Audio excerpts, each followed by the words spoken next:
Halo adik-adik semuanya, bagaimana kabar kalian? Semoga kalian semua sehat selalu ya. Perkenalkan, nama kakak AA Bagus Trirama Antara, NIM 1401419079. Kakak berasal dari Rombel B, Angkatan 2019, jurusan PGSD, FIP Universitas Negeri Semarang.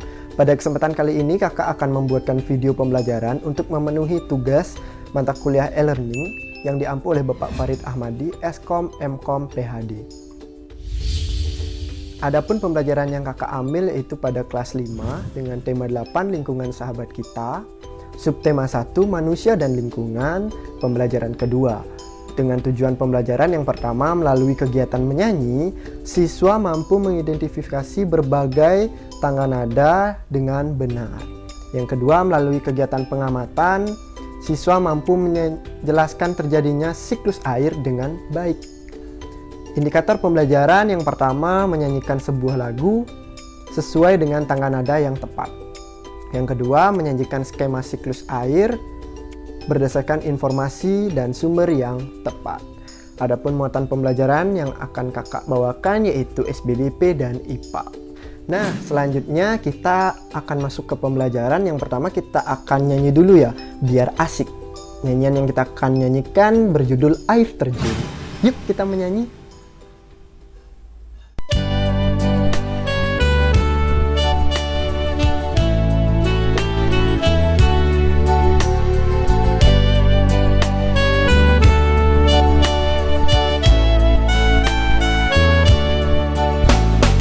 Terdengar sayup-sayup bunyi air yang tak putus, terbawa oleh angin dari arah lembah. Makin dekat makin jelas gemuruh air yang terempas. Air terjun di lembah mengalir terus.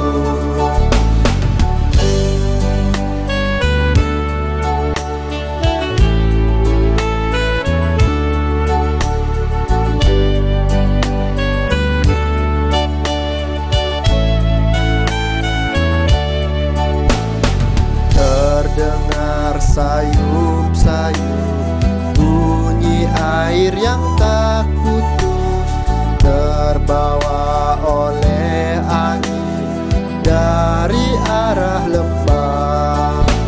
Makin dekat makin jelas gemuruh air yang terempas.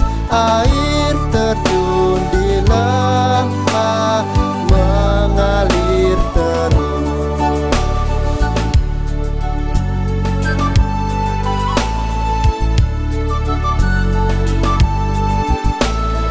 Nah, itu tadi adik-adik kita sudah menyanyikan lagu dengan judul Air Terjun. Nah, di akhir lirik itu kita dengar bahwa air terjun mengalir terus.